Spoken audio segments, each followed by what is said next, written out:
Hey, you guys, I just got this really great question on Ask Me Anything. And the question was, Kendall, what is your opinion of gluten free, dairy free, vegan lifestyles? And to be honest with you, about 3 years ago, I was eating, 3 or 4 years ago, I think, I was eating gluten free for about a year. And I had a great experience with it. I lost a lot of weight, became very lean, very thin, and also had what I thought was increased energy levels. And so I actually had a really great experience eating gluten free. I didn't do it for any kind of medical reasons or fat loss or weight loss reasons. I just kind of wanted to try it. Just like most everything that I do, I usually, all the diets that kind of come out, I usually try to implement those and see, well, what is my take on them? What is my opinion on them? And so for me, I did it for about a year, and what I eventually found in regards to my athletic performance was that I had a decreased ability to perform at higher capacity. So, longer endurance running, I found myself being more and more fatigued. Increasing my weights in the weight room, I found that I was actually losing muscle mass. I wasn't actually able to lift heavier weights. My workouts couldn't be as intense. I was much more fatigued and lethargic over time.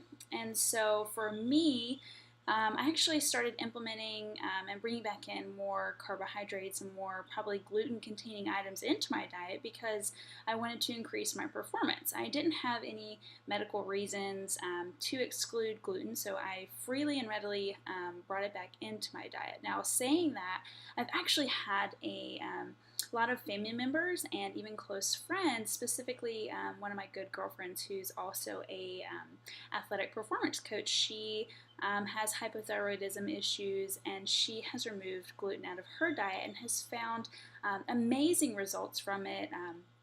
Her her hypothyroidism has actually regressed a lot, and she has a lot more energy.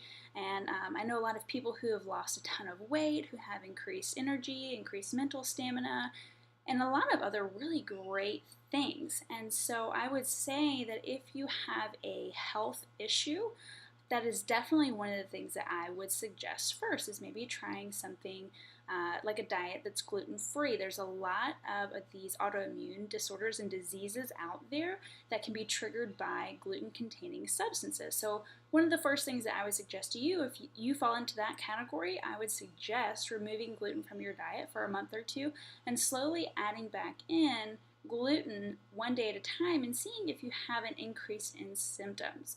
And that's kind of the same thing for dairy and vegan.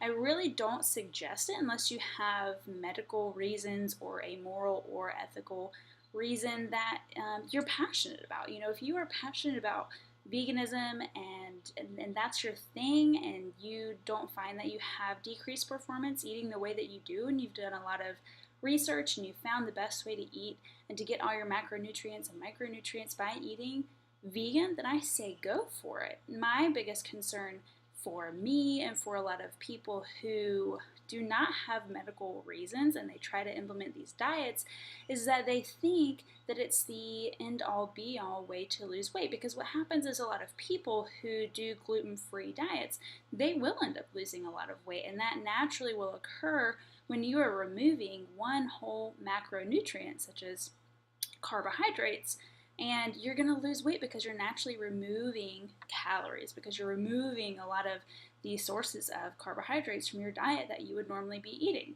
And so what happens over time is that people become dependent on that kind of philosophy and that approach to weight loss, and they think that that is actually the key, and they end up restricting more and more and more and more until they're actually eating around 1,000 calories a day.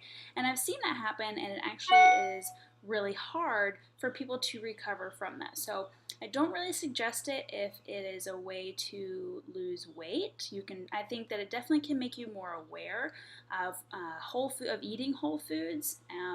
So in that regards, it could be a good idea, but I say unless you have one of those autoimmune disorders and something that your doctor has mentioned that might be better with gluten-free or dairy-free, I definitely suggest trying it out, because there's so much research out there that shows that those things can actually be really beneficial in controlling those symptoms that come up from those triggers and autoimmune disorders. So I hope this helps, and if you guys have any more questions, be sure to ask me. Bye.